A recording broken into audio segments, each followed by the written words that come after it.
Hey, everybody. Welcome back to the Katie Lance podcast and the Katie Lance show. I'm so excited to have you guys here with us today. Obviously, I'm Katie Lance. I'm the founder and CEO of Katie Lance Consulting and the Get Social Smart Academy. And you guys are either watching this on YouTube, maybe you're listening to the podcast, maybe we're on Facebook or Instagram. But I'm so excited today because today is a special day. Today is where we are interviewing one of our Get Social Smart Academy members. It is Academy Spotlight Day. And if you've been following us for any period of time, you know that each and every month we like to highlight one of our awesome Academy members. And today I am so excited. We have a great conversation in store for you today. I am excited to introduce to you Alana Corso. Alana was the managing broker and co-founding partner at Dwell Realtors, which is now partnered with Sereno. She is now the vice president of experience for the San Carlos and Burlingame Sereno offices. Raised by a residential architect and contractor, Alana has been surrounded with real estate basically her whole life, right? And yes, forever. And with the background of working with one of the largest wealth management teams in the United States, Alana has a really sophisticated understanding of the markets, numerous financing options, and supporting a home purchase, which, as we know, is really one of the biggest purchases that most people make in their life. Alana has also been recognized as one of the top 1% agents for San Mateo County and the state of California based upon sales volume from Real Trends. She's been a member of our Get Social Smart Academy for about 4.5 years now. She's one of our mastermind attendees, and it's just been awesome to see her business grow over the years. So Alana, welcome. Thank you, Katie, for having me. It's kind of a full circle moment for me to be actually being profiled because it seems like I think I heard you the first time at Inman and started following you and then joined the Academy and then have attended 2 different masterminds. So it's kind of surreal to now be a spotlight guest. So thank you for having me. Absolutely. Yeah, no, it's been so much fun to just get to know you over the years, in person and online, and just see your trajectory and see your business grow and get to know you personally. And, I know you're happily married, you got a beautiful family. And so that's the beautiful part about our business, right? It's not just business. Yes. We're people too. Exactly.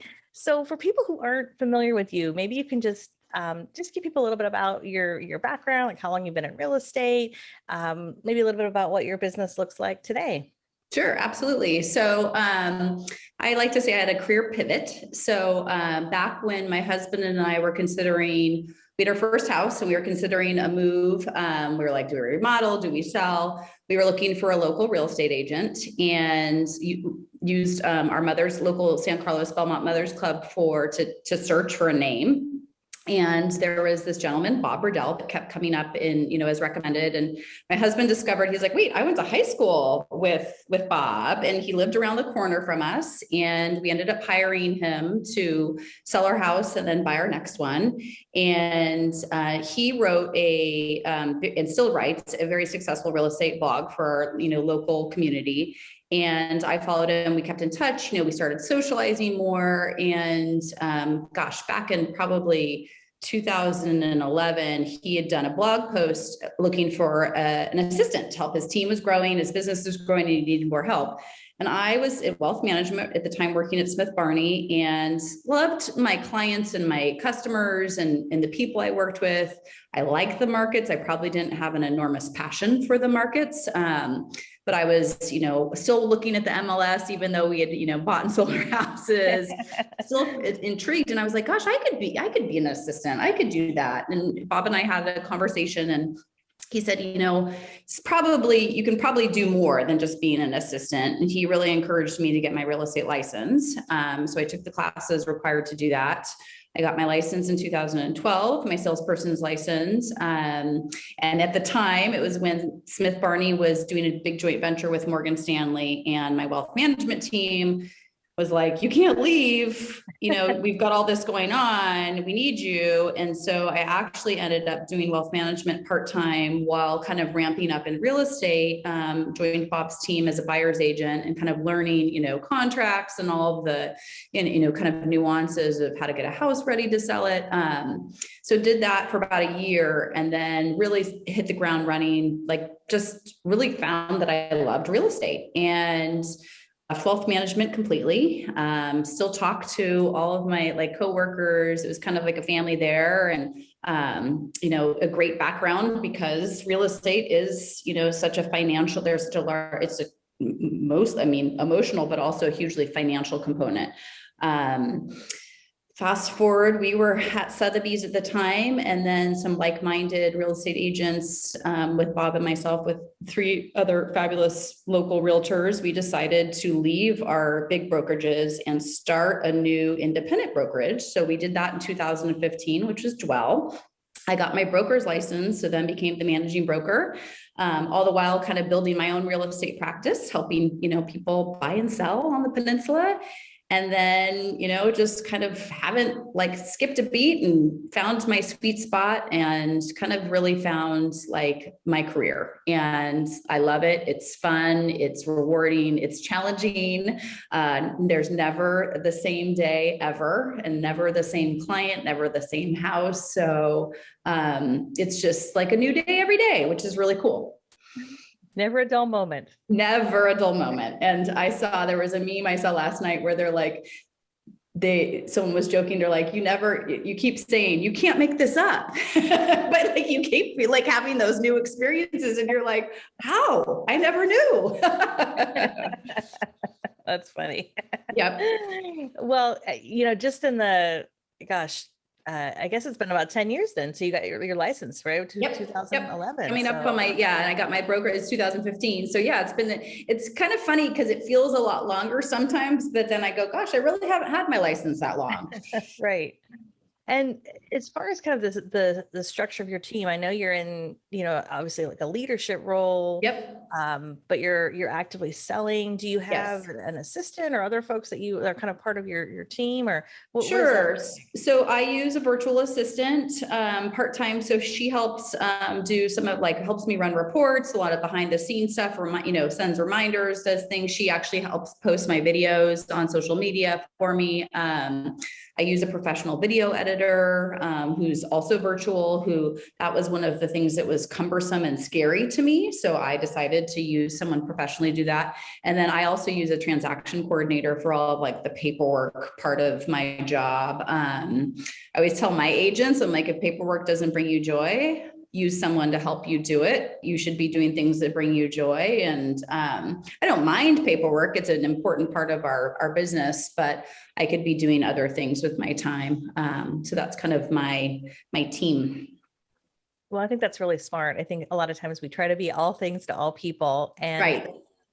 We see it all the time. People get burned out, and it's just not always the best use of their time. So I think it's smart. And how you mentioned some of the folks on your team. I think, you've probably hired really strategically to pick up some of those pain points where you could probably do it, but it's just a better use of your time. And like you said, something, if it doesn't quite bring you joy, find someone who is more of an expert, or absolutely. A lot of times do it better than you could do it. Absolutely. Yes. And quicker. I mean, it would have taken me hours to edit the videos and do that was daunting to me. And I just didn't, and I didn't have an interest in it either. And I know there's apps, and I mean, you tell us about all the, cool tools and stuff. And I just was like, nope, I'm actually just more comfortable sitting in front of the camera and talking and getting the content out, and someone else can make it look pretty for me. Right. Yeah. I mean, I know you and I have chatted about this. I totally feel the same way. Every once in a while, I kind of dabble in, some of the apps and, trying out some of the editing stuff, but I agree with you. It's one of those things where, it could take way too much time. And so I agree with you. It's just better to hand it off to a professional who's going to do it faster and better and more efficient. So that's actually a really great segue, because I wanted to talk to you about your marketing. And I think one of the things that I've just always admired from afar is just your branding. And I just feel like you've got a really great, clean look and feel to your branding. And you've got some great marketing, and you've got this mix of, telling people what's going on in the market and sharing some helpful information, and then sharing who you are. And I find this really good mix of marketing. Have things changed in the last 10 years since you become a realtor? And what's working right now for you in terms of marketing? Sure. Well, first, thank you. That's a very nice compliment coming from you, who I think of as a marketing guru. So thank you for your nice, kind compliment.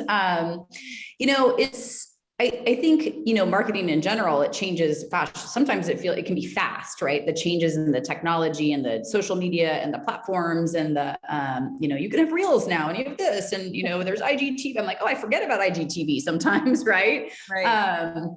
I think, in the past 10 years, kind of what I've seen the difference. I mean, personally, I was probably more focused on sending like paper newsletters and, to a farm. And, then it evolved to more email marketing, to then evolving to adding in social media, and I kind of look at it as they're all layers. And, you can kind of have, different layers that are thicker than others of what you specialize in and what you're comfortable in. There's a lot of noise in marketing. So I think it's hard to have like you said, I try to keep it clean and be consistent and give out people want to know the data and the statistics. But the funniest thing is when the most engagement I ever get is always on the personal stuff. When I share that with my real estate sphere, my clients, and they want to know about me and my own personal experiences and the story and the backstory, or they want to know the backstory about the house. They don't want to I think you always say, be a storyteller, right?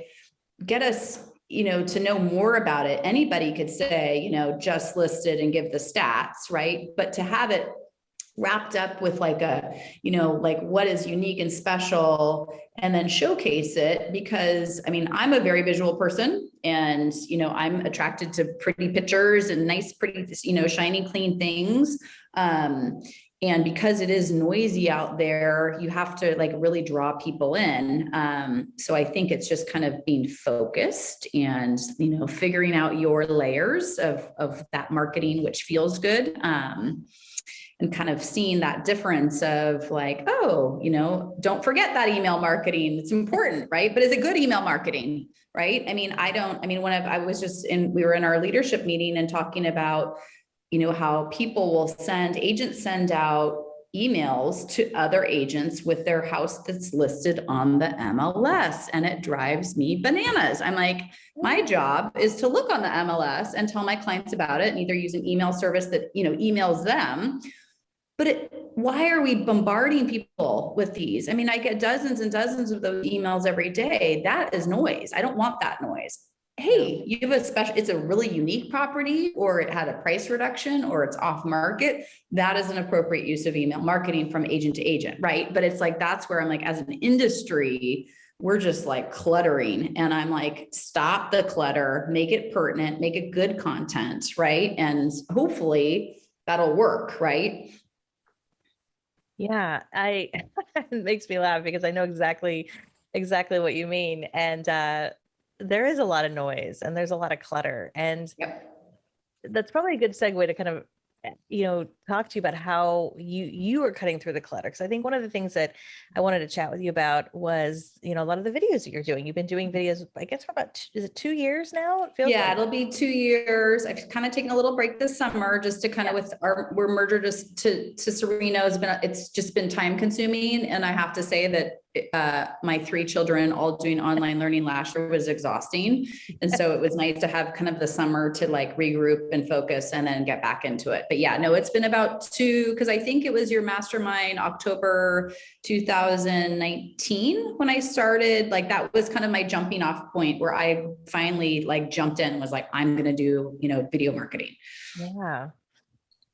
So yeah, I'm trying to think too, because we didn't host one in 2018, maybe it was. Maybe it's been almost. Missing it.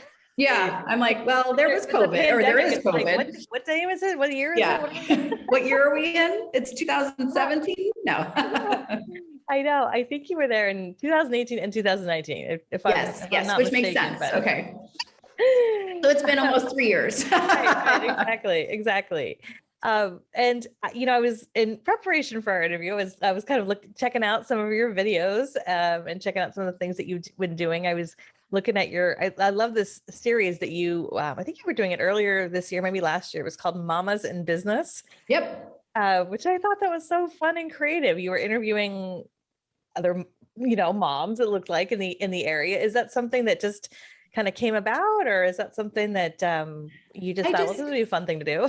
Yeah, I mean, I think one of the things that it's like for me, the video topics, like I always thought, like what you give us in the academy of like, you know, suggestible content ideas, right? Like it's a great place, like in a foundation and building it. And then it's, you know, finding like things. I think once you get the muscle of building video and doing it more and more, you go, oh wait, that could be a video. That could be a video. That could be a video, right? So I keep a note on my phone or I write on my notepad, like ideas to, you know, what to do videos about. And then Mamas in Business was like, you know, we have a lot of, I was trying to also, I was brainstorming with Russell, my video editor, of like, what could be different and cool. And I was like, I like doing interviews.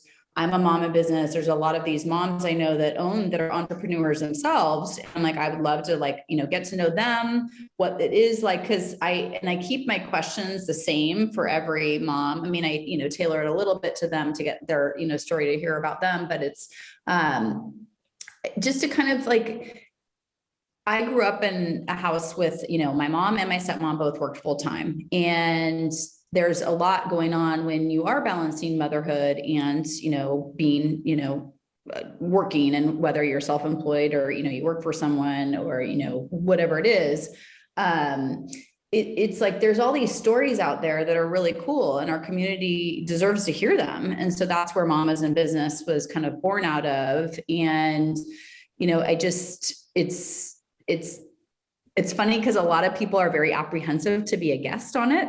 No one, Yeah, you know, it's like, you know, I mean, it's that muscle of doing video. It's very unnatural at first. I've gotten a lot more comfortable as those 3 years have, you know, gone on. I mean, I think I look back at my older videos and I'm like, oh my gosh, it was so awkward. And, you know, I would have to, you know, probably needed to edit them a lot more back then than I do now. And I know more how to pause and do certain things in front of camera, but it's hard sometimes for me to get moms to actually commit to want to be on my video. They're like, no, I don't want to, it's going to be a video. Oh gosh, that's so awkward. And then, so it's, you know, and building out that schedule, I think, you know, one of the things you push us in the academy is like, right, is like, you know, batch content, right. And make it right. So it's like how you reached out to me, you know, what, a month in advance to get this scheduled. Right. And it's like those things, it's like when in that marketing brain, you have to be always thinking forward and like planning ahead and going, oh wait, that would be a cool Mama's Business interview to do at the same time. Maybe that, you know, the businesses, you know, they're doing some new, you know, they're moved or something exciting that you could share. Right. And it just,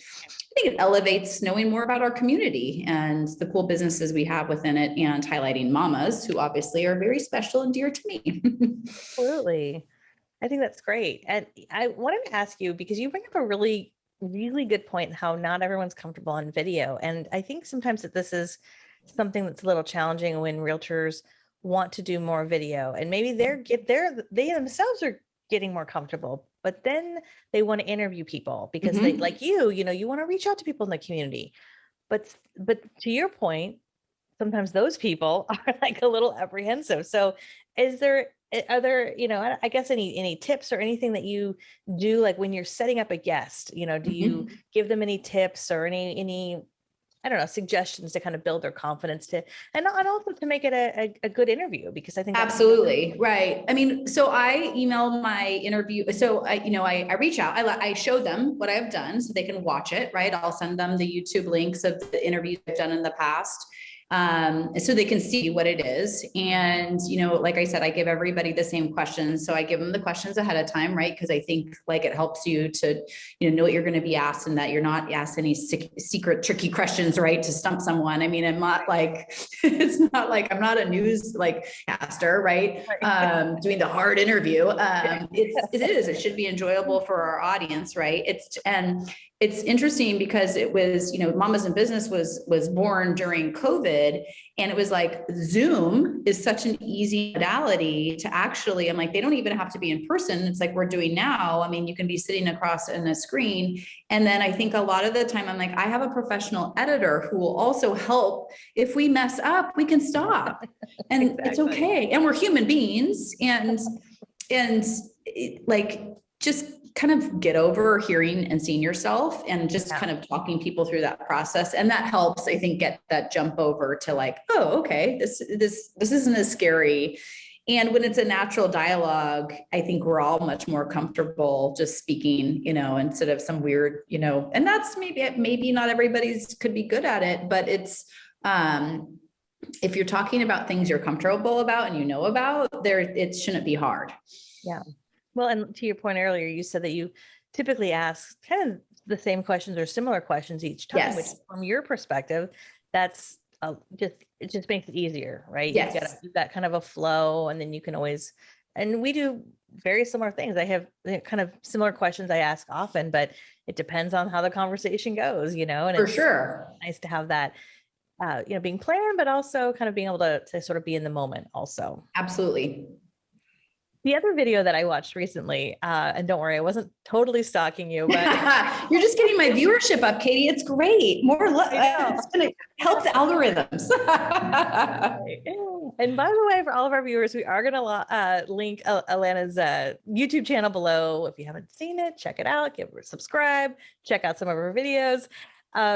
There was, I'm sure you've got a number of these, but I watched one recently about the market, and it was around election time. And I don't necessarily, we don't necessarily need to talk about politics, but I just thought it was such a beautiful way of you talking about like your experience and how you work with Smith Barney, and talking about kind of a tough subject about what's happened. And I think there's a lot of uneasiness just in the world in general with like, what does that mean for real estate? And I just thought like, the way you came across, you were talking about numbers, you're talking about the economy, you're talking about things that are tough, but like, it just came from a place of like, I just felt like you were saying, I got you, like it's all good, and this is how this is affecting you, and this and that. So do you feel like your experience with Smith Barney, and then just over the last 10 years, working with buyers and sellers and other agents, has that helped you kind of get to that place where you can be like, look, let me walk you through some of this stuff that's happening, and it's not maybe not as scary as we think, and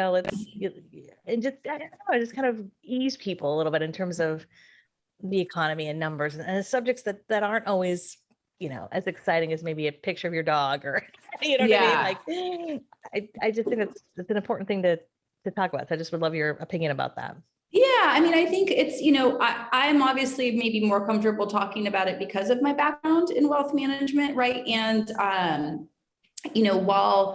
while the markets weren't my like 100% my passion, I do find them interesting, right? And I keep in touch with, a lot of my, former colleagues. I have my accounts still at, Morgan, Smith Barney, Morgan, or now it's, officially Morgan, or it's been Morgan for a while. And I read a lot of the research, and I find it interesting. And it's, I get those questions a lot from my clients. And when I'm, touring property, and they're like, what are your thoughts about the election and what's going on? And it's like, so, getting, using my resources of like reading the Morgan Stanley research, and then being able to like kind of, I guess, translate it to what is going on, because a lot of people it's the noise, right? There's a lot of noise. There's a lot of, kind of, could be fake news, whatever it is. And it's kind of being like, I mean, my job as a realtor is I'm really a trusted advisor to my clients, right? And a partner in the process.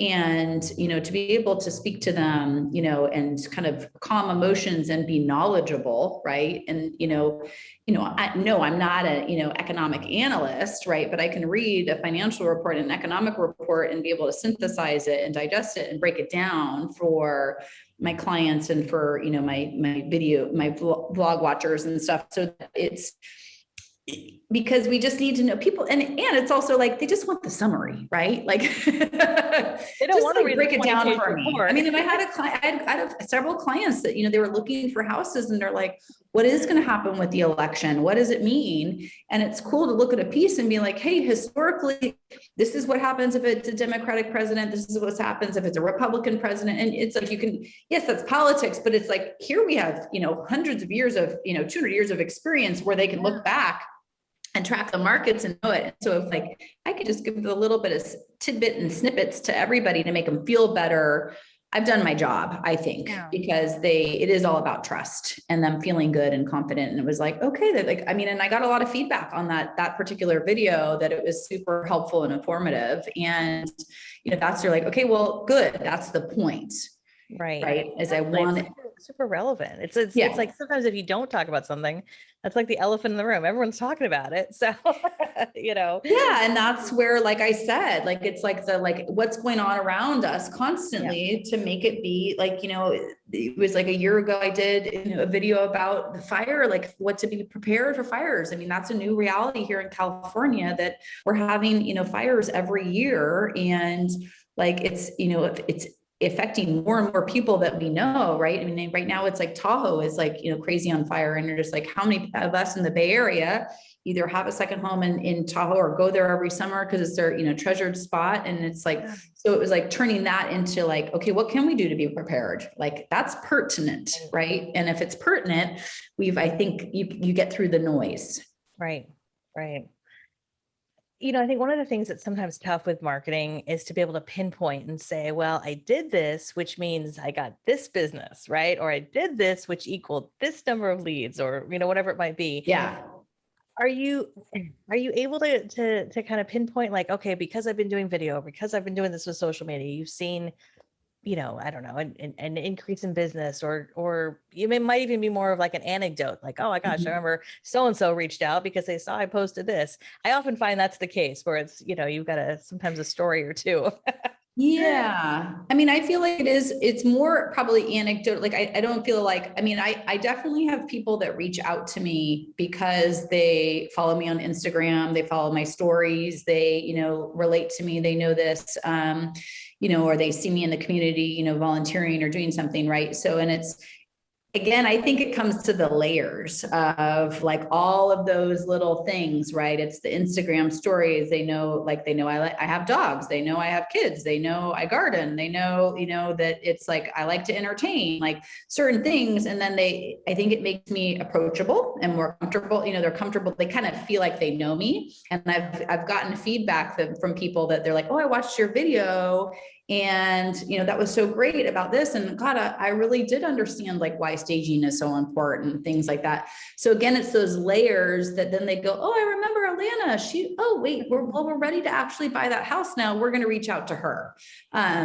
Sometimes it is directly off of like a post or something that I might get someone reach out, but I feel like it's more the layer of a little bit of this, a little bit of that, and a little bit of that. Because I am a big believer that it's a long game. It's not like, I've never been like a lead buyer. I'm not like, it's not like this click, click, click person. Like, it's just, that's not me. It's not my comfort zone. Let's build a relationship. You use me as a trusted advisor, or we work together, use me, but we work together to be trusted, partnership. And I hope that we can become lifelong friends and I can be a lifelong advisor, real estate advisor for all my clients. The hardest process in real estate for me is when the transaction closes and I don't get to see them all the time. And, so then it's like, okay, the long game continues, because how do I keep in touch with those people? Right. So it's creating, touch points, email marketing, events, all those things to have the layer to be successful. I love that. The layers. I think that's such a great visual. I've often said it's like digital breadcrumbs, right? You're just kind of leaving these, breadcrumbs or layers for people to find you and connect with you and keep in touch. And, like you said, at the end of a transaction, if you feel like, oh my gosh, I missed that person, it's that's a good thing. I mean, you're, as you said in the beginning, for most people, this is one of the biggest moments in their life. And so, by being able to use tools like social media, events, it's a great way to be able to keep in touch. So you mentioned Instagram, and I see you on Instagram a lot. I know you're active on other platforms too. Where are you spending the most time right now on social media? Probably Instagram. I mean, I do when Facebook with I use the creator to like do like when I do my posts, right? So I'll post to Instagram and Facebook. So it's the same, right? And my engagement usually is probably a little bit higher on Instagram than Facebook. And then I also typically will post, I actually, and on LinkedIn fairly frequently as well, keep in touch with a lot of my, that's a place where I've actually had like literally people have reached out on LinkedIn to be like, hey, we used to work at Morgan Stanley together. I'm thinking of buying a house. And I love the fact that, you have the same background, right? So LinkedIn was one of the ones, maybe I could quantify that more. Yeah, my lanes are Instagram, Facebook, LinkedIn, and then YouTube for posting my videos. I was kind of like, I know them, I'm comfortable on those platforms. I feel like those are where my people are. So that's where kind of I stick, but I'd say I like Instagram again. Like I'm a visual person where I like the photos. I like to, like do that. I love stories. I love seeing people, what people do with their stories. I'd like to learn more on Instagram always. I mean, like, it's like, I haven't done a reel yet, I'm like, oh, I got to watch the Academy, the sessions on reels. Cause I gotta, it's keeping pertinent too. Right. And staying abreast of it, but it's also being like, where are you comfortable and where I can't be a master of 18 different platforms. Like there's no way, like I have no interest. So, like I said, I feel like those are my people. I love that. I love that. Well, for anyone who might be, I don't know, thinking about the Academy, you've been a longtime member, any words of wisdom or thoughts for anyone who might be, just kind of curious about what the Academy is all about? Sure. I mean, I say, I have not found any other resource that is so valuable, I think, in marketing, online marketing for realtors. I mean, that's your niche. You do it specifically for realtors. And so if people are trying to figure it out, I think that it's like, just start, like jump in. You have so much, I mean, you have so many videos and like just tidbits of things that make it so it's not so overwhelming.